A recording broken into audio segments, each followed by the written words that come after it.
Quando eu era pequeno, pela influência dos meus amigos e alguns familiares, eu me dizia ser torcedor do Flamengo. Mas Deus é bom, Deus é santo, é misericordioso. Aí Deus abriu os meus olhos, eu pude ver e olhar para o meu pai e ver que meu pai era do Vasco. Nossa, e só pior. Aí falei, eu vou ser do Vasco. Aí um dia eu decidi, saindo da escola do Irmã Dulce, caminhando para casa, eu decidi, hoje eu vou ser do Vasco. E aquele dia eu me converti vascaíno. Aí eu mudei a confissão minha de qual era meu time. Quando agora me perguntavam, eu falava, eu sou do Vasco. Quando eu queria ver um jogo de futebol, queria me reunir com outras pessoas que queriam ver um jogo de futebol, do Vasco. E quando eu queria zoar alguém, adivinha qual outra torcida que eu escolhia para zoar? Flamengo. Eu já tinha o meu inimigo. Eu é como estava em Egito, né? Estava no Egito, né? Era do Flamengo, agora eu sou do Vasco. E aquilo me enchia de alegria, né? E ver o entusiasmo do meu pai com o Vasco. Eu queria aprender o nome dos jogadores, queria ver os jogos, etc. Hoje eu tenho 37 anos, caminhando para 38, se Deus quiser, esse ano. Eu sigo afirmando que eu sou torcedor do Vasco, até o dia de hoje. Só que nunca comprei uma camisa do Vasco.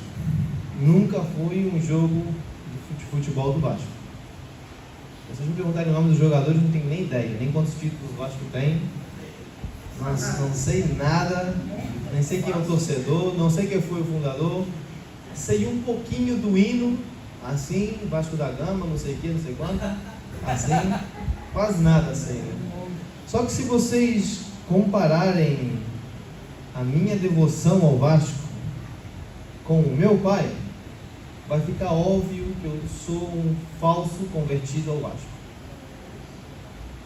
Uma simples conversa, só escutar ele um pouquinho. E me escuta, você já vai saber, você não é muito bem torcedor não, você é um vira-casaca, se diz vira-casaca em português? É isso mesmo?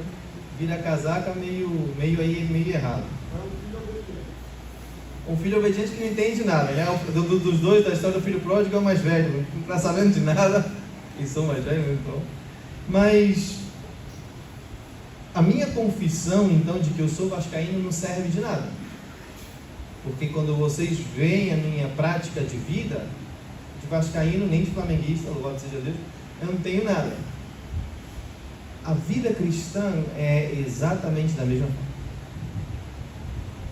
A vida cristã, ela não é o fruto de uma confissão apenas.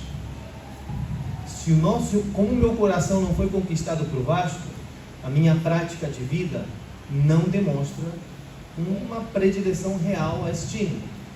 Muitas pessoas dizem ser cristãs, vêm à igreja, usam a linguagem dos crentes, o evangelicalês, verdade? Sabem os costumes, se vestem igual. Só que quando a gente examina a vida dessa pessoa, examina os frutos dessa pessoa, nós não encontramos Jesus. O que é ser cristão? Imitador de Cristo. Tristemente, a gente tem confundido ser cristão como seguidor de uma denominação, de uma tradição e de um estándar social. Quero então falar com vocês um pouco sobre o que a Bíblia fala, sobre o que é a conversão. É muito pior, as pessoas se enganam, se auto-enganam, mas pior do que os que se auto-enganam são aqueles que enganam os outros, verdade? Como essa conferência voltada a edificar igrejas saudáveis, eu vou fazer muitas aplicações à vida de igreja e ao pastorado e aos pregadores.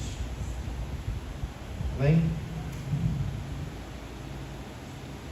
Vou ler pra caramba. Abram vossas Bíblias em Ezequiel 36, 22 a 27. Eu queria chocar vocês ali no fundo, não dá pra ver, mas tem um montão de cabelo ali, ó. Tem um montão atrás desses dois livros tem um montão de osso, cabeça, perna, um montão de coisa assim. Ezequiel 36, 22 ao 27.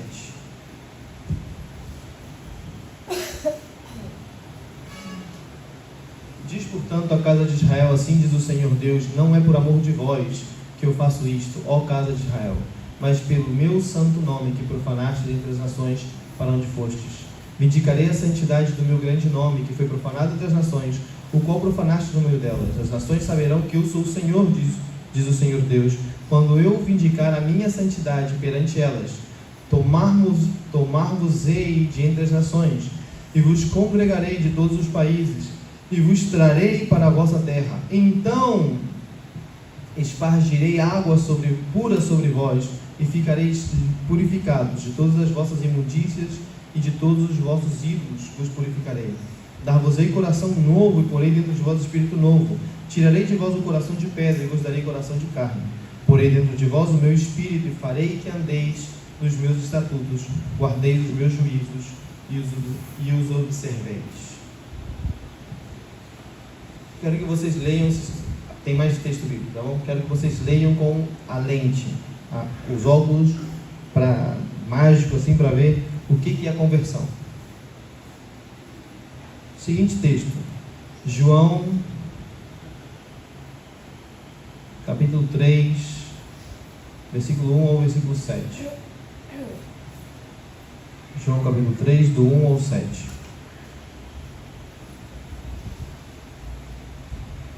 Havia entre os fariseus um homem chamado Nicodemos, um dos principais dos judeus.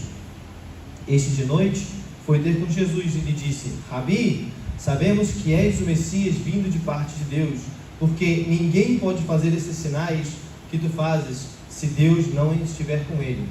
A isto respondeu Jesus. Olha a resposta super coerente de Jesus, tudo a ver com o que esse homem veio falar.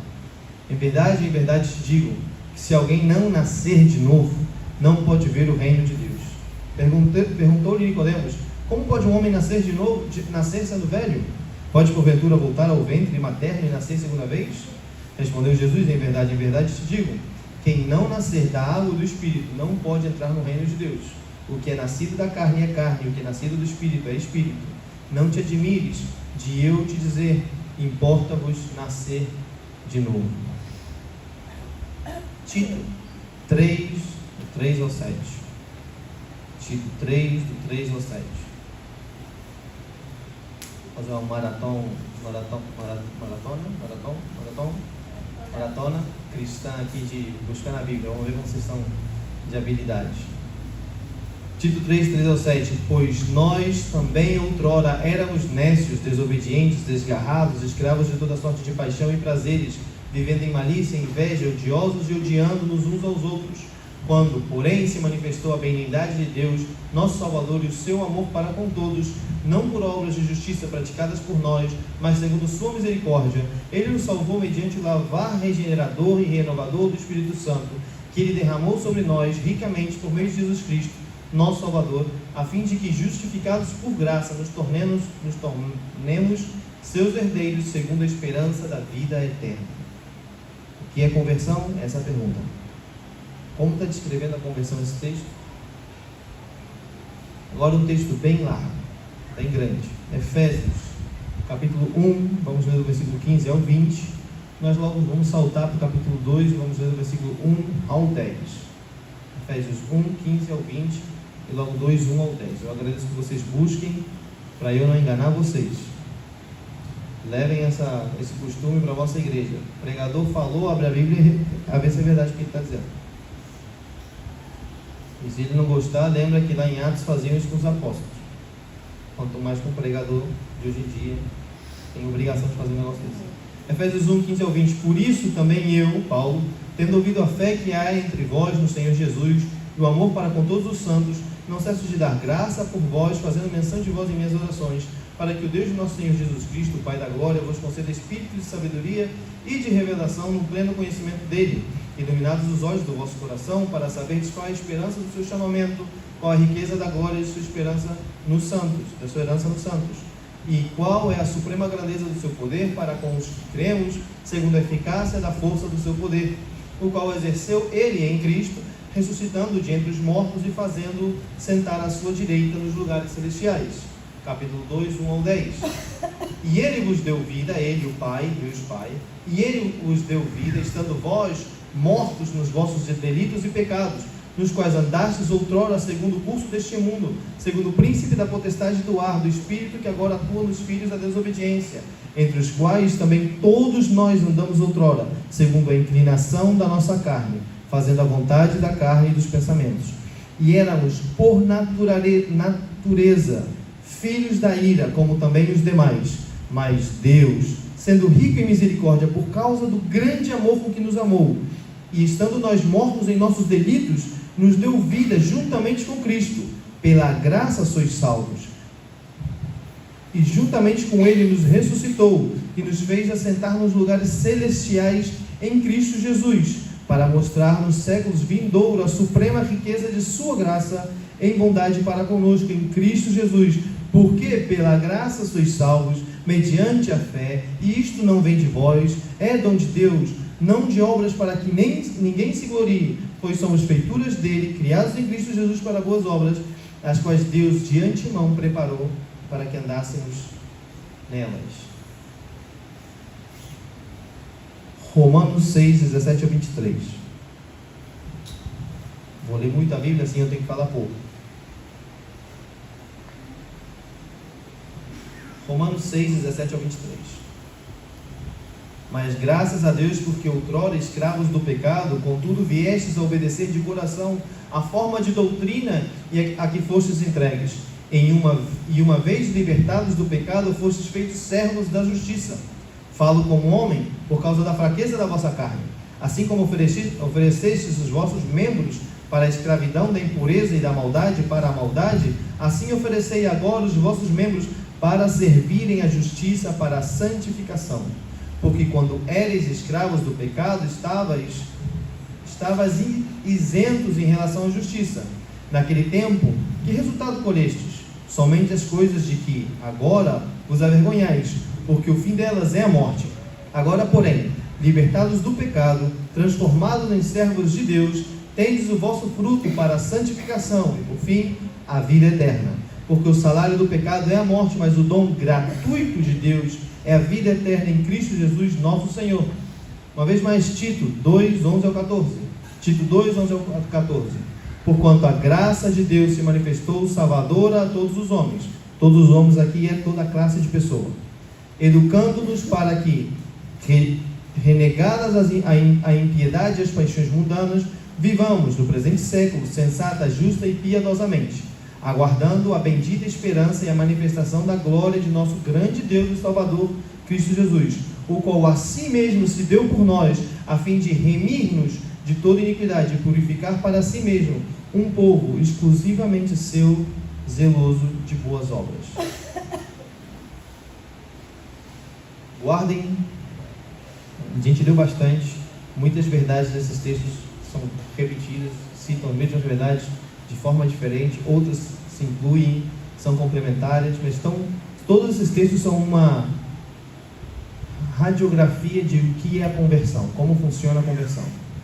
Agora vamos praticar um pouco de teologia bíblica. Perdão. Ok.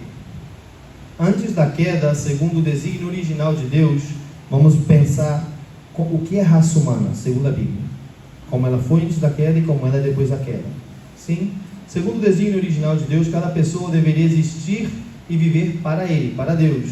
E nisso encontrar o seu maior e verdadeiro deleite.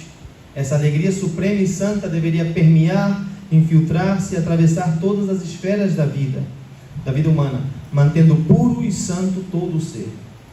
A visão acerca de Deus, do ser humano, seu entendimento de Deus e seu relacionamento com Deus definiam sua visão de si mesmo e seu entendimento e sua relação consigo mesmo e, consequentemente, com o próximo. Toda a sua vida estava orientada a Deus. De forma bem fácil. O ser humano não tinha nada que o desviasse de quem é Deus. O ser humano ele vivia um cumprimento do grande mandamento, amando a Deus sobre tudo e amando ao próximo como a si mesmo. Isso foi antes da queda. O que aconteceu depois da queda? Na queda, um novo propósito passou a ser perseguido. Outra razão para existir foi gravada no coração de nossos primeiros pais e de todos os seus descendentes. Agora, após o pecado original, a natureza humana, a minha natureza, a tua natureza, está corrompida desde o seu núcleo até cada uma de suas expressões. O que eu quero dizer com isso?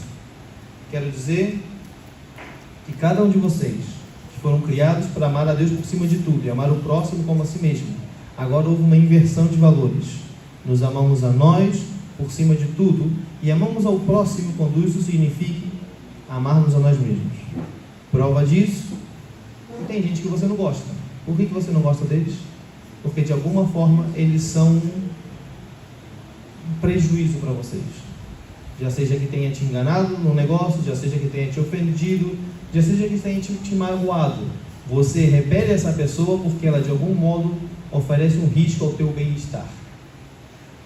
Sim? Então, como nós deveríamos ser e como nós somos? Vamos comparar essas duas etapas. Como nós deveríamos ser e como nós somos. Como deveríamos ser? O ser humano, criado à imagem e semelhança de Deus, deveria existir para Deus. E nisso encontrar seu maior e verdadeiro deleite. Esse deleite, esse desfrute supremo e santo deveria permear, infiltrar e atravessar todas as esferas do ser humano. O ser humano devia ser plenamente satisfeito e contente em Deus. Pensem em Jesus Cristo, a pessoa mais feliz que já caminhou sobre a terra. Sua comida e sua bebida era fazer a vontade de Deus. Ele todo estava comprometido com o Pai. Sim, a visão do ser humano, o entendimento do ser humano acerca de Deus, seu relacionamento com Deus definia a visão do ser humano com o resto do mundo. Nossa visão de Deus define a nossa visão do mundo. Nossa relação com Deus define a nossa relação do mundo. Como nós somos agora?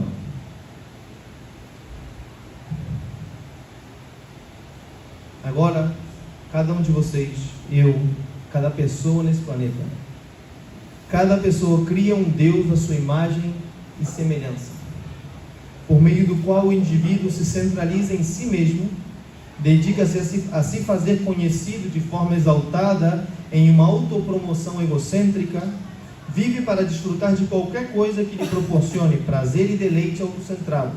Toda pessoa existe e vive para si mesma, e nisso encontra o seu verdadeiro deleite.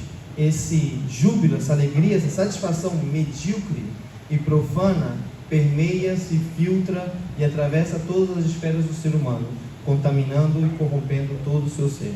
Talvez é uma foto tua que você não queria ver, mas é o que a Bíblia fala sobre quem somos. Está com minhas palavras, mas isso é só um resumo de tudo que a gente leu até agora. A opinião que temos sobre nós mesmos, o entendimento de si mesmo e o relacionamento consigo mesmo, agora define a nossa opinião sobre Deus. O entendimento sobre quem é Deus e o relacionamento com Deus. E o mesmo é verdade, de modo correspondente, em relação ao próximo. Toda a nossa vida está centrada no eu. Antes o ser humano existia para a glória de Deus. Agora cada pessoa existe para a sua própria glória.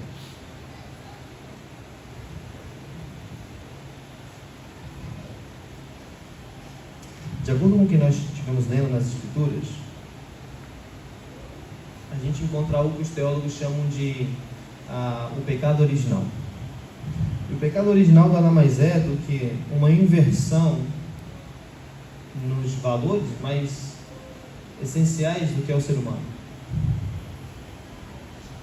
Aqueles que foram criados para ser um reflexo de quem é Deus, feitos à imagem e semelhança de Deus, um instrumento para que o universo pudesse se deleitar em quem é o Criador, agora vivem para ser como Deus. Aqui está o truque do diabo. Deus não quer que vocês sejam como Ele, querem que vocês conheçam o bem e o mal. Aí o ser humano foi lá tentando conhecer o bem e o mal, e a partir daí só conheceu o mal. Tudo está corrompido, tudo é um desastre. As nossas melhores intenções e esforços, diz a Bíblia, são trapos imundos na presença do Deus 3 vezes santo. Essa é a nossa realidade. Essa é quem somos. A realidade de todo mundo lá fora, a realidade de nós também. Então, sem Cristo, tiramos Cristo da equação, estamos mortos em nossos delitos e pecados. É pela graça de Deus manifestada em Cristo Jesus que nós recebemos vida eterna. Agora, como nos é impartida essa vida eterna? Como nós chegamos a poder dizer que somos verdadeiro cristão, que nos convertemos, que nascemos de novo. Então, há duas palavras que se usam na Bíblia, que os teólogos, para sistematizar e entender melhor, escolheram para explicar como ocorre a salvação. São a palavra regeneração e a palavra conversão. Vamos ver então o que é isso. Regeneração está relacionado ao ato de nascer de novo. Aí eu coloquei a palavrinha em grego. Eu não leio, não sei se algum de vocês leem, mas está em grego. A palavra que na Bíblia aparece regeneração está muito relacionada a nascer de novo. Lembra lá de Ezequiel? Vos darei um novo coração.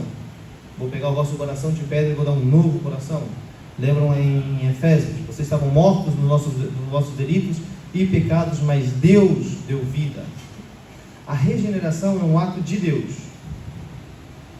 É um ato soberano de Deus. Ele dá vida. Não por obras. Tem nada que você nem ninguém faça para que Deus possa dar vida a uma pessoa que está morta nos seus delitos e pecados. Está na Bíblia. A gente acabou de ler um montão de passagens e poderia ter escolhido muitos outros. Está bem? Logo, a outra etapa do processo da salvação é a conversão. Também na Bíblia usada. Está muito mais relacionada com a santificação. Incluso em seminários hoje em dia não se faz essa divisão. Regeneração e conversão fazem parte do mesmo processo, mas não são a mesma coisa. Regeneração é Deus dando vida aos mortos, ela é monergista, é Deus trabalhando, é o trabalho de um só. A conversão é sinergista, é o trabalho de dois. Sim? Então, a regeneração, ela é uma transformação divina. É a obra de Deus que nos torna novas criaturas em Cristo. É um ato soberano de Deus que nos dá um novo coração e uma nova natureza, capacitando-nos a viver de acordo com a sua vontade. A regeneração, o último parágrafo ali, a regeneração nos separa para Deus, tornando-nos santos. Isso significa que somos chamados a viver de maneira diferente do mundo, refletindo a santidade de Deus em nossas vidas. A regeneração é o ato da palavra, da soberania de Deus aplicada à sua palavra, chamando o morto à vida. Lázaro, vem fora. Lázaro saiu. Lázaro não fez nada. Jesus fez. A regeneração é isso. É Deus chamando. A conversão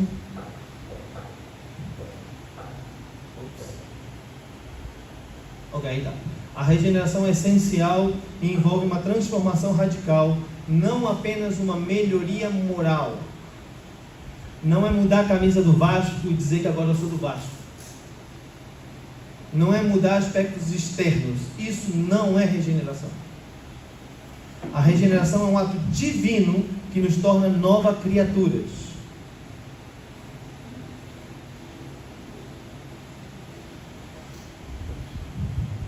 Agora vamos tratar de entender o que é a conversão. A conversão é a resposta humana a esse chamado. A conversão é a resposta humana à obra divina. É o momento em que uma pessoa se arrepende de seus pecados e coloca sua fé em Cristo. Essa mudança de mente e coração resulta em novos comportamentos e escolhas que refletem a nova identidade em Cristo. A conversão é o resultado de uma mudança profunda dos afetos. É o momento em que nos voltamos para Deus e abandonamos nossos ídolos e confiamos em Cristo para a nossa salvação. A conversão é o começo de uma jornada contínua de transformação pelo Espírito que resulta em uma mudança visível de vida. Os convertidos demonstram a sua fé por meio de uma vida de obediência, amor e serviço a Deus e aos outros.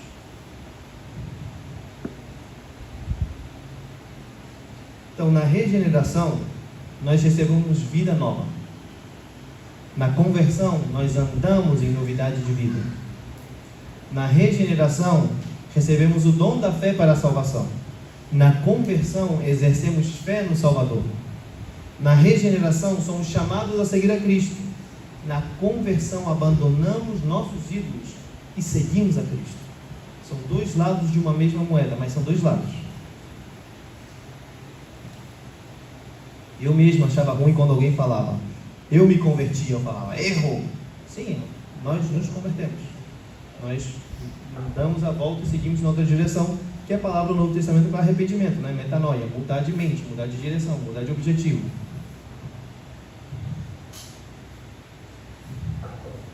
Tudo isso, a gente está falando da obra de Deus, da obra de Deus da salvação. A salvação é um ato de graça de Deus, não baseado em nossa sinceridade ou esforços. Pela graça divina e a obra da redenção suficiente de Cristo, podemos ser salvos da ira de Deus e ser trazidos para a comunidade do povo de Deus. A regeneração é uma transformação profunda e vital, realizada sobrenaturalmente pelo Espírito Santo. Somos passivos na regeneração. A conversão genuína é a mudança resultante da regeneração, e somos ativos na conversão. Tudo isso vai fazer sentido, tá bom?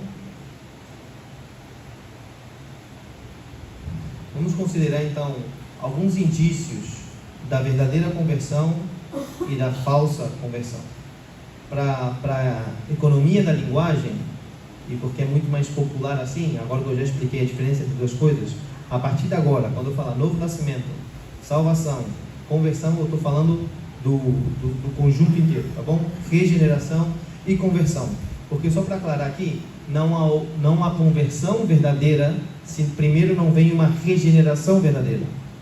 Por isso há muitas pessoas que parecem ser crente por um tempo, e às vezes são muito zelosos, e depois termina a ser o pior do ímpio, mais sem vergonha que tem no mundo. Porque ele nunca mudou. Deus nunca transformou esse coração. Ele nunca nasceu de novo. É a mesma coisa de pegar um lobo e tentar alimentar ele à base de alface, rodeado de ovelhinhas. O que vai acontecer o dia que esse lobo escape da jaula? Vai matar as ovelhinhas, vai comer as ovelhinhas. Porque lobo é lobo. Não tem como transformar uma cabra em ovelha. Interessante, na Bíblia não tem passagem dizendo que Deus transforma a cabra em ovelha. Diz que ele vai buscar as ovelhas perdidas. Cabra é cabra, ovelha é ovelha. Dito isso, a partir de agora, quando eu falar a palavra conversão, eu estou falando do conjunto inteiro. Correto? Por favor, tenham perguntas para depois e anotem tudo aí. Vamos falar um pouco sobre os indícios de uma falsa conversão. Indícios de uma falsa conversão. Mudança apenas no comportamento externo. A pessoa passa de fazer certas coisas erradas ou adota práticas religiosas, mas o coração e os desejos permanecem os mesmos. Mateus 15:8. Sou eu dizendo que sou do Vasco, mas tenho 37 anos e sei quase nada do Vasco. Mudou o comportamento externo? Mudou. Meu coração não se apaixonou pelo Vasco. Tem muita gente que vem à igreja, adota um montão de coisas externas, mas não se gera ali vida real nesse coração. Motivações egoístas. A obediência é movida pelo desejo de aprovação dos outros ou por medo de consequências, e não por amor a Deus. Falta de arrependimento genuíno. Há remorso por ter sido pego ou por ter sofrido prejuízos, mas não há uma verdadeira consciência e tristeza por ter ofendido a Deus. Quando pecamos, não pecamos somente contra o próximo. Quando pecamos, não pecamos somente contra um político, um policial, minha mãe ou meu pai. Primeiramente, o pecado é pecado, e o problema do pecado é porque é pecado contra Deus. É uma ofensa direta ao Deus 3 vezes santo. Por isso é um problema. Portanto, o problema do pecado é que é uma ofensa contra Deus. Uma pessoa que tem tristeza pelo pecado, mas não tem tristeza porque ofendeu a Deus, possivelmente não é um arrependimento verdadeiro. É simplesmente remorso porque descobriram ele, ou ela, ou quem seja. Tá bom? Fé baseada em constância. A mudança é passageira, dura apenas enquanto a pressão externa ou circunstâncias são favoráveis. Fé baseada em uma decisão momentânea. Confiança em uma oração, rito ou experiência emocional sem evidência contínua de vida transformada. Orgulho espiritual e confiança em obras. A pessoa mede sua espiritualidade pelos seus atos externos e se sente superior aos outros. Como a parábola lá em Lucas 18, 11 ou 12, do fariseu e publicano. Quem é justificado? Aquele que reconheceu o pecado. Quem é o crente ruim da história? Justamente aquele que fazia um montão de coisas boas. Tinha um orgulho espiritual. Isso é uma evidência de uma falsa conversão. Eu sinto que eu comecei a falar agora, eles estão me dizendo que eu tenho que terminar. Misericórdia. O cristão tem uma nova natureza cuja propensão é aproximar-se de Deus em vez de se afastar dele. Jonathan Edwards, um teólogo, descreveu a pessoa regenerada como alguém que desenvolveu uma apreciação por Deus, alguém que provou do mel e agora conhece sua doçura. Isso não significa que o cristão não peca mais. No entanto, a velha natureza não está mais no controle. Cristo é que está, e a nova natureza tem um novo conjunto de desejos por Deus. A nova criação talvez seja apenas uma semente, mas essa semente cresce. Quem nasceu de novo é regenerado à imagem de Cristo, crescerá em semelhança a Cristo, porque a regeneração é uma obra do Espírito Santo. A santificação, que está relacionada com a conversão, lembra, eu falei que ela é sinergista, trabalho de dois, é parte do nosso esforço? Amém, mas Deus segue trabalhando. Lembra lá de Ezequiel? O agente ativo do texto de Ezequiel: eu vou espargir algo sobre vocês, eu vou dar um novo coração sobre vocês, e eu vou fazer com que vocês andem sobre os meus mandamentos. Uma vez o meu irmão Júnior, ele não gostava de tomar banho não sei hoje em dia. A gente brincava o dia inteiro, terminava na areia com o cachorro, ali a areia estava fresquinha. Gente, sério, a gente chegava literalmente encardido. Eu já sou escuro, era tição de sujeira da rua. E meu irmão, que é mais branquinho, igual. Um dia meu irmão, pela 20ª vez, enganou minha mãe e foi para a cama sujo. Aí a minha mãe falou: Emerson, acorda, vamos lavar o teu irmão. Aí eu agarrei meu irmão, meti ele embaixo da água. Minha mãe, aquele menino saiu com a glória Shekinah brilhando na cara dele, saiu limpo, o melhor banho da sua vida. Se a minha mãe consegue agarrar meu irmão e fazer que ele saia limpo, quanto mais Deus quando salva alguém. Deus seria um incompetente se a minha mãe fizesse o melhor trabalho que ele. Portanto, uma pessoa que se diz cristã, mas ela não está crescendo em conformidade a Cristo, possivelmente ela não é cristã, ela não nasceu de novo. A gente tem que estar atento a isso, por nossa vida e pela vida das nossas igrejas. Evidências, indícios de um amor, de uma mudança verdadeira. Os afetos mudam. Essa pessoa que antes odiava a Deus e amava o pecado, agora uma mudança, porque ele ama a Deus, ele vai desprezar cada vez mais seus pecados. Viver em santidade, cristão aqui vai entender o que eu vou dizer. Quando você consegue obedecer a Deus, quando você está fazendo algo de coração, há um sentimento de satisfação. É como se o propósito da tua vida foi cumprido. Até o céu é mais... Obrigado, Senhor. A tua gratidão, teu amor pelo próximo floresce. Quando você peca, no sentido de miséria, uma frustração invade o teu coração. Você chora, você vai: Senhor, me perdoa. E você como Paulo fala: ó miserável de mim, quem me livrará desse corpo de morte? Há uma confiança em Cristo. A gente aprende a desconfiar de nós mesmos. Sabemos que nosso pior inimigo somos nós mesmos. Entendemos que o coração do problema do ser humano é o problema do seu coração. Não é a minha mãe, meu pai ou o vizinho. Sou eu. Eu sou pecador. Então a gente começa a confiar mais em Cristo Jesus, na sua obra suficiente. Quando começamos a entender que para a infinitude dos meus pecados há um amor infinito e há uma graça incondicional. Outra evidência da verdadeira conversão, então, é um arrependimento sincero e contínuo. Arrependimento não é uma vacina que você recebe, ficou lá na tua cartilha escrito e se acabou. Arrependimento é contínuo, a tua vida. Cristão vive vida de arrependimento. Arrependimento é mudar de direção. Vou nessa direção e mudo de direção. Isso é arrependimento. O cristão continuamente tem que mudar de direção, voltar-se dos seus ídolos para Deus. Isso é evidência de uma conversão verdadeira. Perseverança em crescimento espiritual e frutos visíveis na vida. A pessoa não pode falar que é filha de Deus e seguir comportando como o filho de Satanás. Eu era um moleque muito atentado. Alguns aqui que me conhecem quando eu era pequeno podem dizer.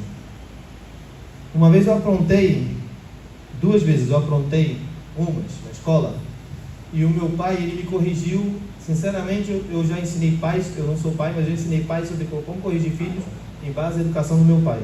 Eu louvo a Deus pela vida do meu pai e como Deus iluminou ele para me corrigir. Eu acho que meu pai teve que me bater, eu acho que 2 ou 3 vezes e nunca mais teve que encostar a mão em mim. Porque eu aprendi a lição. Eu aprendi a lição. Realmente não fui somente ferido, cuidado com a palavra, que hoje em dia é tudo um problema, pela correção. Eu fui instruído pela correção. E porque eu queria agradar meu pai e minha mãe, aí havia um compromisso no meu coração, eu quero agradá-los, a minha vida começou a adotar aspectos tentando imitar meu pai e minha mãe. Eu tenho 37 anos, eu sigo olhando para esse exemplo. Frutos visíveis na vida. Um filho de Deus, ele vai começar a aparecer-se com Deus, com Jesus Cristo. Por quê? O apóstolo Pedro fala, porque a natureza divina está nessa pessoa.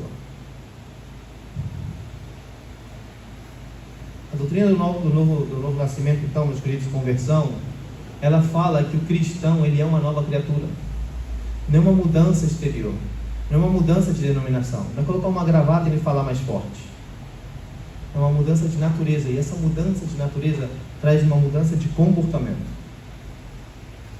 E é através da conversão que Deus inclui, que Deus forma a igreja. A palavra igreja mesmo significa a congregação dos santos, dos separados do mundo para Deus. A igreja deve ser formada de pessoas que nasceram de novo, que pessoas que realmente foram regeneradas. Deus nos dá um novo coração, e esse novo coração ele é necessário para edificar igrejas saudáveis.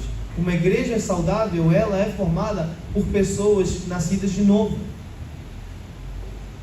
Um pouco de levadura, me ajuda aí em português, estraga o resto da massa. Todo mundo entendeu, né? Levadura, fermento, obrigado. Um pouco de fermento fermenta a massa inteira, verdade? Pastores aqui, não fica tentando transformar cabra em ovelha, vocês não podem fazer isso. Prega o evangelho e Deus transforma o que Ele quiser. Não fique gastando suas energias e seu tempo com cabra. Deus chamou para pastorear ovelha. Não fica tentando transformar ladrão e lobo em ovelha. Deus manda, mete o chute nesse sujeito e tira ele do meio da igreja. Cuida das ovelhas de Cristo. Cuida daqueles que Deus deu vida. Porque esse é o solo onde vocês verão um fruto agradável ao Senhor. A igreja saudável ela é formada por pessoas que experimentaram um novo nascimento. Se há alguém aqui que não experimentou esse novo nascimento, arrependa-te dos teus pecados e confie em Jesus Cristo. Só Deus pode fazer essa obra. Para de tratar de ser crente. Abraça aquele que pode te transformar. A comunhão espiritual do cristão é a comunhão com Cristo. Não há comunhão verdadeira uns com os outros, senão a primeira comunhão verdadeira com Cristo. Portanto, para edificar igrejas saudáveis, meus queridos, nós precisamos fazer uma ênfase e dar o lugar devido à doutrina da conversão. Mostre-me a tua doutrina da conversão e eu vou te dizer como é a tua igreja. Mostre-me a doutrina da conversão da tua igreja e eu vou falar o estado da tua vida espiritual. Se você que está tentando formar a igreja, forçando gente a ser crente, tua igreja é um barco furado. Se você acha que você pode fazer lobo virar vegano e se comportar como ovelha, você está numa furada. E está enganando os outros. E está se enganando. Irmãos, uma vez mais, vamos abraçar o que o nosso Senhor diz na palavra. Vamos pregar o que o nosso Senhor diz na sua palavra, ainda que seja impopular. E hoje em dia, esse negócio de nascer de novo é impopular. Mas esse negócio de nascer de novo é a única coisa que vai servir no dia que o Senhor chamar todo mundo a prestar contas. Então, meus queridos, igrejas saudáveis são edificadas com pessoas nascidas de novo. Abracem o Evangelho e abracem o resultado do Evangelho. Termino com isso. O Evangelho é maravilhoso, mas ele faz uma coisa muito maravilhosa, muito legal. E realmente separa. O não nascido de novo ele rejeita. Ele não quer saber. O nascido de novo ele encontraria a sua razão de vida. Igrejas saudáveis são formadas por pessoas que foram transformadas pelo Evangelho. Foram regeneradas, vivem em conversão, em novidade de vida. Amém? Vamos orar, agradecer a Deus e passar ao irmão, ao pastor.